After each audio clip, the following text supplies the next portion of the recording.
আমরা সংখ্যা পদ্ধতি নিয়ে আলোচনা করব। সংখ্যা পদ্ধতি সম্পর্কে বিভিন্ন প্রিলিমিনারি পরীক্ষায় কেমন প্রশ্ন আসে সেটাও দেখব আমরা।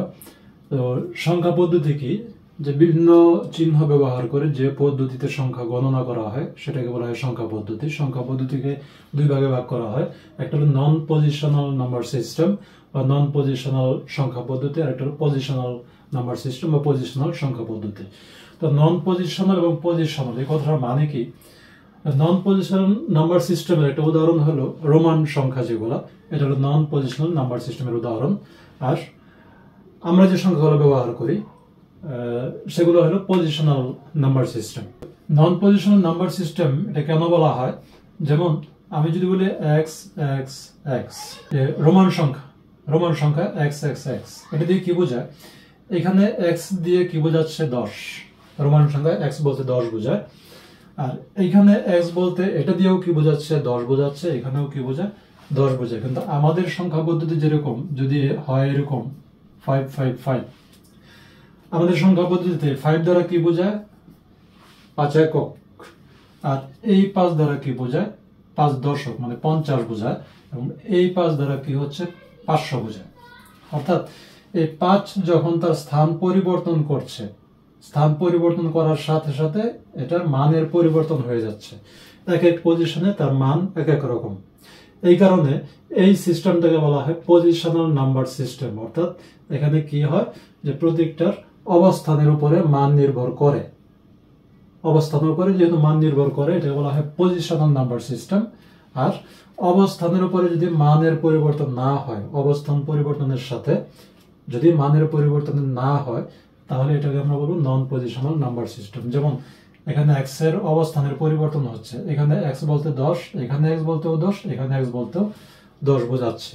অর্থাৎ অবস্থানের পরিবর্তনের সাথে এক্স এর মানের কোনো পরিবর্তন হচ্ছে না। যেহেতু অবস্থানের উপরে মান নির্ভর করে না, এই কারণে এটাকে বলা হয় নন পজিশনাল নাম্বার সিস্টেম। পজিশনাল সংখ্যা পদ্ধতির আবার দুটো অংশ থাকে।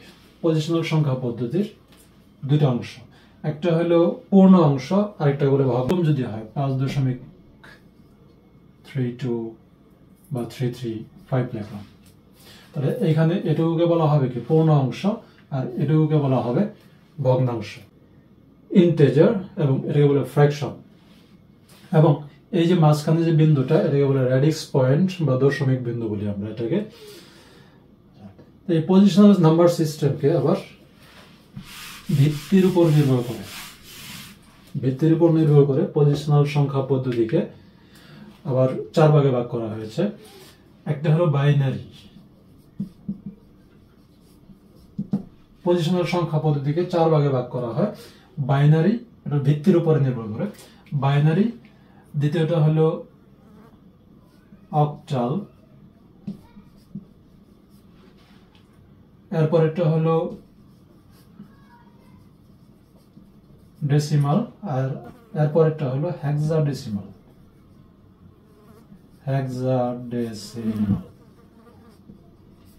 আচ্ছা, এটা হলো ভিত্তির উপর নির্ভর করে। তাহলে ভিত্তি কি বোঝায়? যে বাইনারি সংখ্যা পদ্ধতিতে কয়টা প্রতীক ব্যবহার করা হয়। বাইনারি সংখ্যা পদ্ধতিতে মাত্র 2টা প্রতীক ব্যবহার করা হয়। এই কারণে এটাকে বলা হয় বাইনারি বা দ্বিমিক, অর্থাৎ 2 ভিত্তিক। যেহেতু 2টা প্রতীক ব্যবহার করা হয়, এই কারণে এটাকে বলা হয় বাইনারি নাম্বার সিস্টেম বা দ্বিমিক। এই 2টা প্রতীক কি কি? 0 এবং 1। তাহলে যদি প্রশ্ন আসে যে বাইনারি সংখ্যা পদ্ধতিতে কয়টা প্রতীক ব্যবহার করা হয়? 2টা। যদি বলে বাইনারি সংখ্যা পদ্ধতির ভিত্তি কত? 2। অক্টা মানে হলো 8।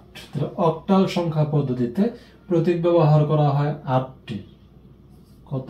0 1 2 3 4 5 6 7। অক্টাল সংখ্যা পদ্ধতিতে, অক্টা মানে হলো 8, তাহলে অক্টাল সংখ্যা পদ্ধতিতে প্রতীক ব্যবহার করা হয় মোট 8টি। কত? 0 থেকে শুরু, 7 এ যায় শেষ। 0 1 2 3 4 5 6 7। এরপরে আছে ডেসিমাল। ডেসিমাল সংখ্যা পদ্ধতিতে প্রতীক ব্যবহার করা হয় 10টি। 10, এটাকে বলা হয় 10 ভিত্তিক। 0 1 2 3 4 5 6 7 8 9। ডেসিমাল সংখ্যা পদ্ধতিতে প্রতীক ব্যবহার করা হলো 10টি। কত? 0 থেকে 9 পর্যন্ত। আর হেক্সাডেসিমাল পদ্ধতিতে অঙ্ক ব্যবহার করা হয় মোট 16টি। হেক্সাডেসিমাল, ডেসিমাল মানে হলো 10 আর হেক্সা মানে হলো 6, তাহলে 10 হচ্ছে হলো 16। তাহলে 0 1 2 3 4 5 6 7 8 9 এই কটা তো আছেই, এটার সাথে থাকবে হলো A B C D E F, এর মোট 16টা। এরকম প্রশ্ন আসে যে বাইনারি সংখ্যা পদ্ধতির ভিত্তি কত? ভিত্তি হলো 2। কেন? যেহেতু 2টা প্রতীক ব্যবহার করা হয়, 2টা প্রতীক দ্বারাই সকল সংখ্যা প্রকাশ করা হয় বাইনারি পদ্ধতিতে। অক্টাল সংখ্যা পদ্ধতির ভিত্তি কত? অক্টাল সংখ্যা পদ্ধতিতে যেহেতু 8টা প্রতীক ব্যবহার করা হয়, এই কারণে অক্টাল সংখ্যা পদ্ধতির ভিত্তি হলো 8। বা যদি প্রশ্ন আছে অক্টাল সংখ্যা পদ্ধতিতে কয়টা প্রতীক ব্যবহার করা হয়? 8টি প্রতীক ব্যবহার করা হয়। কত? 0 থেকে 7। আর যদি ডেসিমাল সংখ্যা পদ্ধতির ভিত্তি কত? তাহলে ডেসিমালের ভিত্তি হলো 10। আর ডেসিমাল সংখ্যা পদ্ধতিতে প্রতীক ব্যবহার করা হয় কয়টা? 10টা। আর হেক্সাডেসিমালে প্রতীক ব্যবহার করা হয় 16টা। আর হেক্সাডেসিমালের ভিত্তি কত? 16। এখন কিছু প্রশ্ন দেখি আমরা। কিছু প্রশ্ন আছে যে হেক্সাডেসিমাল নম্বর গঠনের সংমিশ্রণ হলো সংখ্যা পদ্ধতির যে নাম্বারগুলো, এর মধ্যে সংমিশ্রণ, কিসের সংমিশ্রণ আছে? কিছু আছে হলো কি A B C D E F, কিছু অক্ষর, এবং কিছু এবং আছে কি ডেসিমালে যে অঙ্কগুলো ছিল বা প্রতীকগুলো ছিল, ডেসিমাল এবং অক্ষরের সমন্বয়ে সৃষ্টি হয় কি হেক্সাডেসিমাল। এরপর আরেকটা প্রশ্ন আছে 5-3D কোন ধরনের সংখ্যা? 5-3D কোন ধরনের সংখ্যা? নাকি বাইনারি, অক্টাল, ডেসিমাল নাকি হেক্সাডেসিমাল? এটার মধ্যে দেখা যাচ্ছে যেহেতু ডি আছে, ডি শুধু কোনটার মধ্যে আছে? হেক্সাডেসিমালে। এরপর আরেকটা সংখ্যা আছে 173 সংখ্যাটি কোন সংখ্যা পদ্ধতির উদাহরণ? 173 173 এটা কোন সংখ্যা পদ্ধতির উদাহরণ? তাহলে কোনটার উদাহরণ হইতে পারে? 173 এটা বাইনারি হতে পারে না, কারণ বাইনারির মধ্যে শুধু কি আছে 0 এবং 1, কিন্তু এখানে আছে কত 173, 173 তো বাইনারিতে নাই। এটা হইতে পারে কি যে অক্টাল হতে পারে, এটা অক্টাল হতে পারে, অক্টালের মধ্যে কি 073 সবগুলাই আছে। আবার এটা হতে পারে ডেসিমাল, ডেসিমালের মধ্যেও কি 173 সবগুলাই আছে। এটা হতে পারে কি হেক্সাডেসিমাল। তাহলে এখানে অপশন 3টাই দেওয়া আছে এবং আরেকটা দেওয়া আছে সবগুলো, তাহলে উত্তরটা হবে সবগুলো। এখানে কিছু প্রশ্ন আছে, আমি বলি যে সংখ্যা পদ্ধতি মোট কত প্রকার? তাহলে সংখ্যা পদ্ধতি আমরা কি দেখলাম? 2 প্রকার, নন পজিশনাল, পজিশনাল সংখ্যা পদ্ধতি। ভিত্তি এর উপর নির্ভর করে সংখ্যা পদ্ধতি কত প্রকার? তাহলে ভিত্তি এর উপর নির্ভর করে সংখ্যা পদ্ধতি 4 প্রকার, বাইনারি, অক্টাল, ডেসিমাল, হেক্সাডেসিমাল। কোনটি গণনা পদ্ধতি নয়? তাই গণনা পদ্ধতি নয় কোনটা? এখানে একটা উদাহরণ দিয়েছে বিসিডি, এটা নয়। আর ডেসিমাল সংখ্যা পদ্ধতির ভিত্তি কত? ডেসিমালের সংখ্যা পদ্ধতি কত? ভিত্তি কত? 10। এরপরে আছে বাইনারি সংখ্যা পদ্ধতির ভিত্তি কত? বাইনারি সংখ্যা পদ্ধতির ভিত্তি হলো 2, যেহেতু 2টা অঙ্ক ব্যবহার করি আমরা। এরপরে আছে the binary system uses powers of, binary system uses powers of, কত এর পাওয়ার? বাইনারি সিস্টেমে 2 এর পাওয়ার ব্যবহার করা হয়, 2 এর পাওয়ার, যেহেতু ভিত্তি 2। আচ্ছা, বাইনারি সংখ্যা পদ্ধতিতে কতটি অঙ্ক ব্যবহৃত হয়? বাইনারি সংখ্যা পদ্ধতিতে কতটি অঙ্ক ব্যবহার হয়? 2টা, 0 এবং 1 দুইটাই। এরপরে আছে কম্পিউটারে বাইনারি সংখ্যা পদ্ধতি যে সংখ্যার উপর প্রতিষ্ঠিত। তাহলে কম্পিউটারে বাইনারি সংখ্যা পদ্ধতিতেই কাজ করে কম্পিউটার, এবং 0 এবং 1 এই 2টা অঙ্ক দিয়েই সকল হিসাব নিকাশ করে কম্পিউটার। এখানে একটা প্রশ্ন আছে which of the following is an example of a binary system, মানে কোনটা বাইনারি সিস্টেমের উদাহরণ?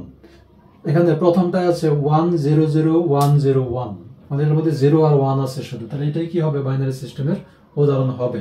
এরপরে যে অপশনটা দেওয়া আছে 200202, তাহলে 2 তো বাইনারি সিস্টেমে নাই, তাহলে ওটা হবে না। পরেরটা দেওয়া আছে 330303, ওইটাও নাই। আচ্ছা, আরেকটা প্রশ্ন দেওয়া আছে which of the following is not a binary system, কোনটা বাইনারি সিস্টেম নয়? উদাহরণ হলো অপশনগুলো দেওয়া আছে এরকম 101, আরেকটা দেওয়া আছে হলো 302, তারপরে দেওয়া আছে 001, তারপরে দেওয়া আছে 110। হচ্ছে কোনটা বাইনারি সিস্টেম নয়? তাহলে বাইনারি সিস্টেম নয় কোনটা? 0 এবং 1 বাদে যেগুলো আছে, তাহলে এটার মধ্যে কি আছে? 3 আর 2 আছে, তাহলে এটা বাইনারি সিস্টেম নয়। এরপর একটা প্রশ্ন আছে, অক্টাল সংখ্যা পদ্ধতির ভিত্তি কত? অক্টাল সংখ্যা পদ্ধতির ভিত্তি আমরা জানি 8, আর নিচের কোনটি অক্টাল নাম্বার 9? এটা একটু দেখি আমরা, নিচের কোনটি অক্টাল নাম্বার 9? অপশনগুলো দেয়া আছে 19, 15, 77, 101। বলছে কোনটি octal number 9? Octal number 9, octal number মধ্যে কি কি থাকে আমরা জানি, 0 থেকে 7 পর্যন্ত থাকবে, এর বাইরে কিছু থাকবে না। তাহলে 0 থেকে 7 এর বাইরে কোনটা আছে? এখানে কত আছে? 199 তো অক্টাল সংখ্যা পদ্ধতিতে নাই, তাহলে এটাই হবে উত্তর। 19 যেটা 19, এটা হবে অক্টাল সংখ্যা পদ্ধতি 9 এটা। এরপরে একটা প্রশ্ন আছে, what is the base of hexadecimal number system? What is the base of hexadecimal number system? তো হেক্সাডেসিমাল নাম্বার সিস্টেমের বেস মানে ভিত্তি কত? তাহলে ভিত্তি কত, যেহেতু 16টা প্রতীক ব্যবহার করা হয়, তাহলে হেক্সাডেসিমালের ভিত্তি হলো 16, উত্তরটা হবে 16। আরেকটা প্রশ্ন আছে, হেক্সাডেসিমাল গণনায় মৌলিক অঙ্ক কয়টি? হেক্সাডেসিমাল গণনার ক্ষেত্রে মৌলিক অঙ্ক কয়টা? 16টা। ডেসিমালের ক্ষেত্রে মৌলিক অঙ্ক কয়টা? 10টা। অক্টালের ক্ষেত্রে মৌলিক অঙ্ক কয়টা? 8টা। আর বাইনারির ক্ষেত্রে 2টা।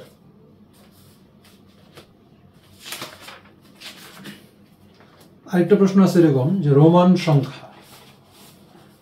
সংখ্যা MCC, LXX, XIV এটা দিয়ে কত বোঝায়? এখানে রোমান সংখ্যা যেগুলো ব্যবহার করা হয়, আমরা জানি যে এটা মানে হলো 1, এটা মানে হলো 2, এটা হলো 3, IV যেটা হলো 4, আর V মানে হলো 5। এরপরে আমরা X দিয়ে বোঝাই হলো 10। এই 10 এর পরে আছে হলো 50, L দিয়ে বোঝাই হলো 50, আর C দিয়ে বোঝাই হলো 100। L দিয়ে 50, C দিয়ে 100, D দিয়ে বোঝাই হলো 500, আর M দিয়ে বোঝাই হলো 1000। এরকম প্রত্যেকটা প্রতীক কি করে এরকম মান নির্দেশ করে। তাহলে এখানে যেহেতু বলছে MCC, তাহলে M দিয়ে কত বোঝায়? 1000। C দিয়ে কত বোঝায়? 100। তাহলে 1000 আর 100 কত হলো? 1100। আবার C, এটা দিয়ে কি বোঝায়? 100, তাহলে কত হলো? 1200।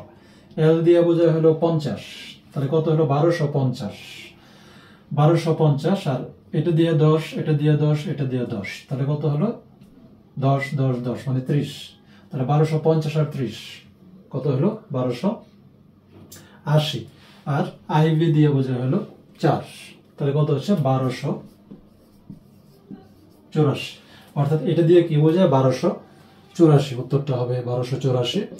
আরেকটা সংখ্যা আছে, এটা দিয়ে আমরা শেষ করার চেষ্টা করব। আরেকটা সংখ্যা আছে এরকম, MMM, তারপরে দেওয়া আছে হলো DCC, এরপরে আছে হলো LXX, LXX, VII, এরকম দেওয়া আছে। তাহলে এখানে M মানে আমরা কি জানি? 1000, এটা হলো 1000। তাহলে এখানে 1000 1000 1000 কত হলো? 3000। D দিয়ে বোঝাচ্ছে কত? 500। তাহলে 3000 আর কত? এদিকে হলো 500, তাহলে কত হলো? 3500। 3500 সাথে C দিয়ে বোঝা হচ্ছে হলো 100, তাহলে 100 আর 100 মিলে কত হচ্ছে? 200। তাহলে 3500 আর 200 হচ্ছে কত? 3700। এ পর্যন্ত 3700। L দিয়ে বোঝাচ্ছে হলো 50, তাহলে কত হচ্ছে? 3750। এরপরে XX মানে 10 আর 10 কত? 20, তাহলে হচ্ছে কত? 3770। এরপরে VII মানে হলো 7, তাহলে কত হচ্ছে? 3770 এর সাথে 7 দিলে কত হচ্ছে? 3777। এর উত্তরটা হবে 3777।